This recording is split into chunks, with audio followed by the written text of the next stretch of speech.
Now, the Washington Post piling on and joining the chorus of critics, blasting the First Lady of Florida over her, wait for it, her marriage to Governor Ron DeSantis. The piece is called Tracing the Power of Casey DeSantis. Here's a quote.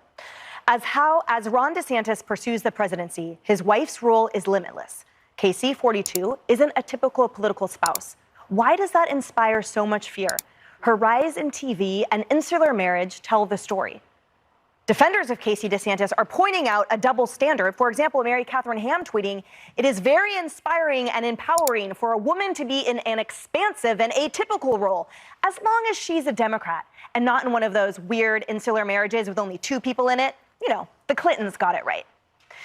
Kaylee, just when I think the mainstream media can't get any lower, they seem to find a new layer of fresh hell. It is disgusting what they are doing to the First Lady of Florida. It is. She's unstoppable. She's smart. She's strong. She's accomplished, and she's conservative. So she will be attacked. I read every word of this hit piece last night. It was in the Washington Post. It was north of 5,000 words. And the animating themes were this. Okay, they love being around each other, Ron DeSantis and Casey DeSantis. They're private.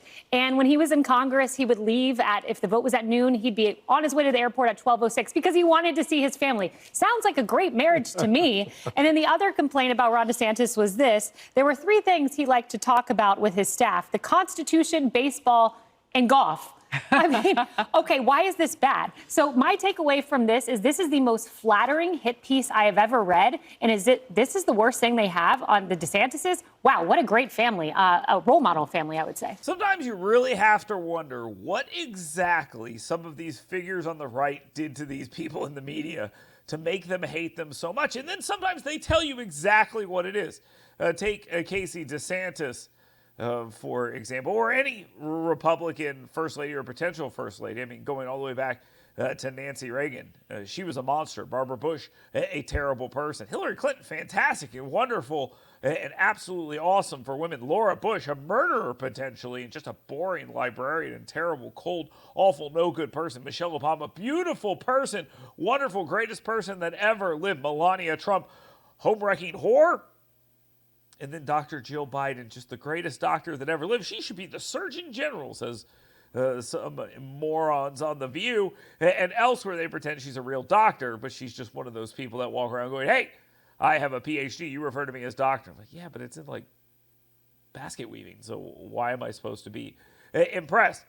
But nonetheless, Casey Anthony has upset a lot of people. Why? Well, because she speaks for the American people. Then she speaks out on issues that the American people care about, like education and their children. And this bothers people very much. On MSNBC, they had a pretty long chat about it. What did Casey DeSantis do to these people? About Ron DeSantis, but Casey DeSantis, his wife, is getting in on the action. She started campaigning for her husband. And, well, take a look at this new video. Before we go any further, just the way they talk about it. Take a look at this new video. Take a look at it. And look how smug they all are. Schools open. Parents' rights defended. School choice universal. Critical race theory prohibited. DEI stopped. We will not allow you to exploit their innocence to advance your agenda. We are no longer silent. We are united. And we have finally found our fighter. David, I mean, we just showed part of this very long ad. It's so dark. I would love your thoughts. Yeah, Jonathan, look, Casey DeSantis is a fairly compelling political figure in Florida and now nationally. For many, she's the brighter side to Florida's angry governor. For others, she's become America's Karen. And I think that's America's Karen. I mean, just think about it.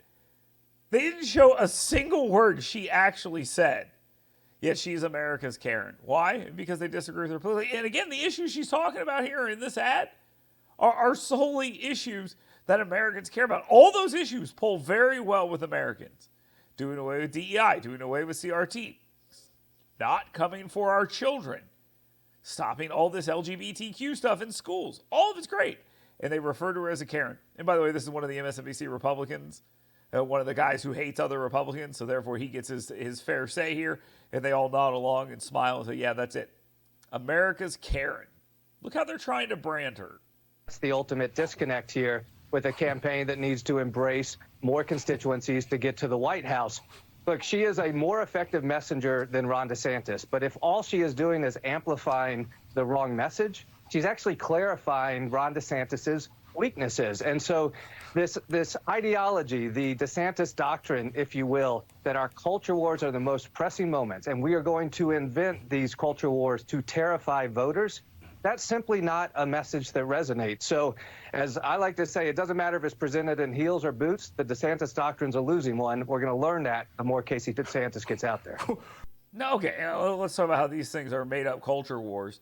And I like how the guy who is hosting the show is laughing and acting like this is some profound thought. They're not made-up culture wars. These are issues where the American right is saying, enough of this. Y'all want this, we don't, so we're saying, no, that's enough. And they're acting as if we're the ones who started this. For a decade, the LGBTQ issue has pretty much been resolved. No one's cared about it at all. And when you started inserting it into the schools, that's when people started caring about it. Racial issues are increasing, not decreasing over time. Why? Because the left is inserting it in absolutely everything. It's not because people are becoming more racist. That's stupid. It's absolutely laughable. Nobody truly believes that. But they're trying to frame it that way, and people are pushing back against it. So let's hear what this genius has to say as he scoffs. Ha, ha, ha. Tara, I think David's beaten you in terms of taking my breath away during a segment. But real quickly, because I do want to move on to Mike Pence for a hot second. America's Karen, David Jolly. Well, I called her this, Serena Waterford wannabe needs to cut it out. We see you. So there's all. I don't get that reference. Is that something? I'm assuming it has something to do with The Handmaid's Tale because they've read like 2 books, Harry Potter and The Handmaid's Tale, so I don't know. Kinds of names for her. She needs to stop trying to measure the great drapes in the White House and think that she's some kind of Jackie O reincarnate. I mean, Casey DeSantis. Keep an eye on her, though. She's a wily figure. There's not much they can say about the actual issues here, so we're getting this running down of her as a parent, a mother, and a concerned citizen. There's not much they can actually say on these issues, so it becomes about the personality that they're trying not only to just make up out of thin air, but they're trying to make the dominant cultural narrative. And if you want to show how out of touch these people actually are, let's go back and look at the Orlando Sentinel in the state of Florida, in their newspaper. Listen to what they think is a jab at DeSantis. In a jab at DeSantis, Democrats cap fundraising dinner with a raucous drag show. Now, this is supposed to be a jab at DeSantis, or does it prove him and his wife's point that these people are out of control? I think it's the latter. I think it's pretty clear it's the latter, but we're going to scoff and pretend that this is some sort of massive takedown of Ron DeSantis, just like we're going to pretend that last segment was some sort of massive takedown of Casey DeSantis. It's not. They're right. They're right. And whether the nominee is Donald Trump or DeSantis or Vivek Ramaswamy or Nikki Haley or whoever, they're going to focus on these cultural issues because Americans care about these cultural issues. And again, I want you to go back and look at how they treat first ladies and people who are potential first ladies. If they're on the right, they're Karens, they're overbearing. No, they don't need to be out there. If they're on the left, they're beautiful, even when they're not. They are clearly an important part of that man's life, even when that man is sticking his penis in anything they possibly can, a la Bill Clinton, or being led along on a leash, a la Joe Biden. They pretend that one side has beautiful, powerful, strong women that are compliments to the men, and on the other side, they're either trophy wives or ridiculous harpies or Karens. Just like everything else, the American media exposes themselves and their biases over and over and over again, and it's up to us to point out how freaking terrible that is.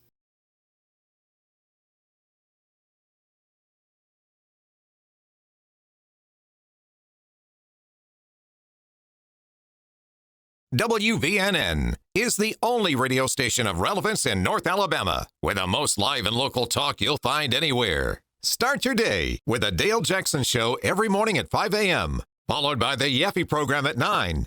Dan Bongino is up at 11. Right Side Radio starts your afternoons at 2. And Mark Levin takes you home at 5 p.m. It's the best news talk anywhere. And it's only on News Talk 770 AM, 92.5 FM, WVNN.